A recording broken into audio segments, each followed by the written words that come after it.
Hi, it's Jennifer. Welcome back to my YouTube channel. Today we're going to be talking about 10 activities to help with finger isolation.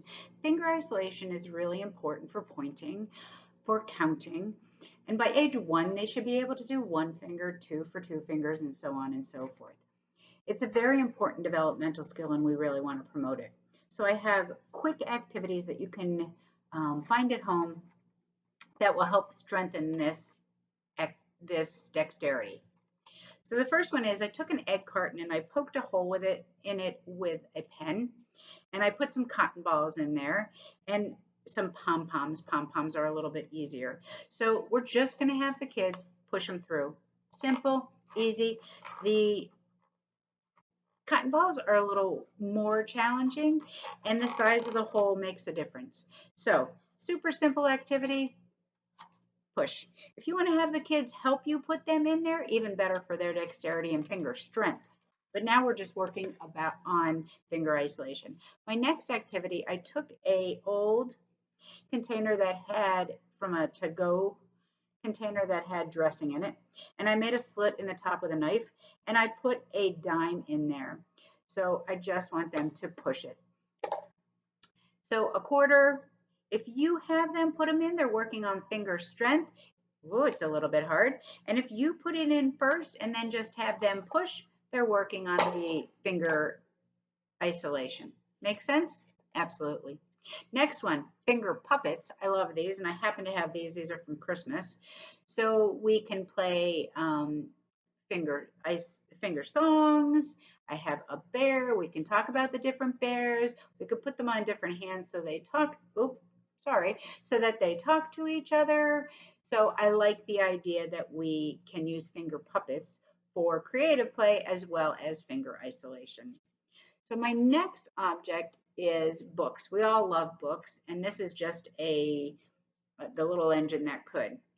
So we often want kids to point to where, oh, there's a busy page. Where's the ball? So instead of using a whole hand, we want them to be able to just get their little pointer finger and point to exactly the ball.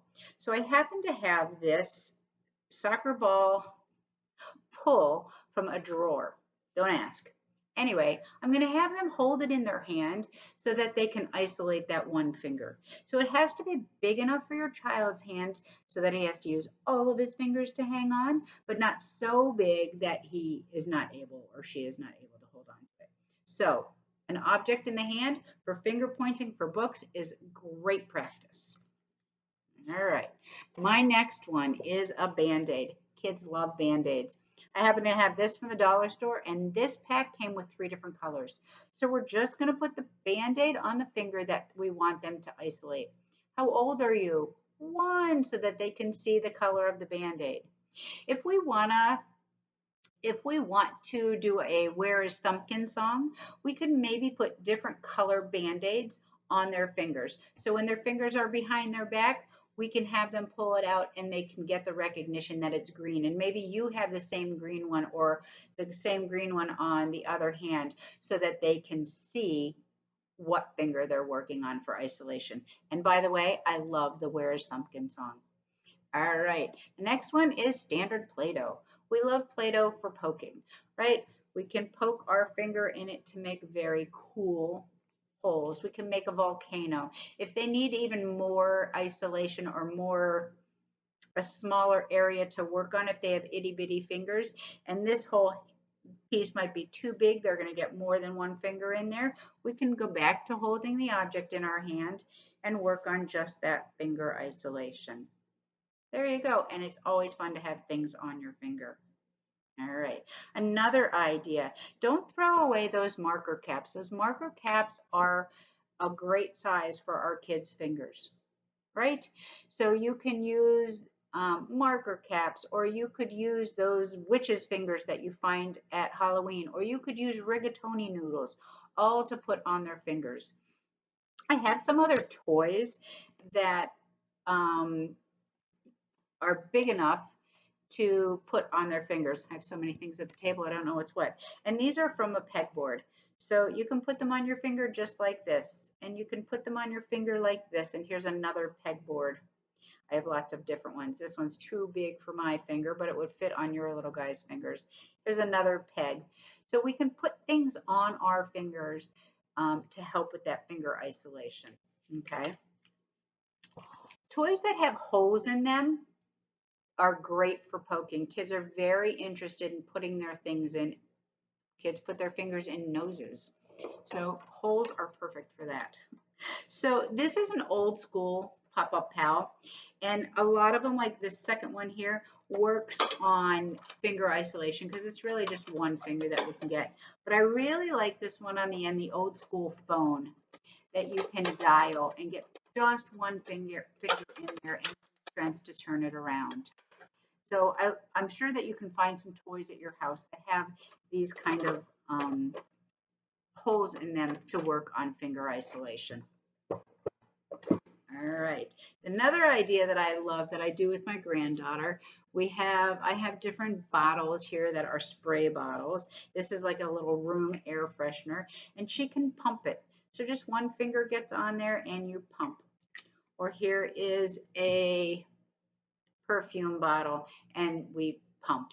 So you can buy empty bottles like this at the Dollar Tree and put water in it, and they can spray the plants with just that index finger. The other idea I have is tape. So when you put tape down on the floor, inevitably the kids love to pick it up. And in order to pick it up, they need to use that little finger, pointer finger, to poke and pull. And then they can use both fingers for dexterity to pull it up. But stickers, tape, put it on the carpet, put it on the floor, and sure enough, they will be using that index finger to pull it up in no time. And lastly, my idea are rings. So these are rings from cupcakes, toppings. And this is a little Superman ring, and this is a little heart ring, and this is a little car ring. So I like rings. Obviously, it doesn't fit on my finger, but kids love rings. So we can work on finger isolation. Oh, show me your ring. How pretty. So that they can work on that. And I also brought out a little scrunchie, a hair scrunchie that we can wrap around their fingers just so that it brings sensory awareness to the finger that we're trying to work on. So these are lots of quick ideas to work on that finger isolation for improved dexterity. I hope you find lots of things at your house that you can use to work on this skill because it's a very important skill for fine motor. Have fun, stay safe, wash your hands. Stay tuned because I have lots more videos coming.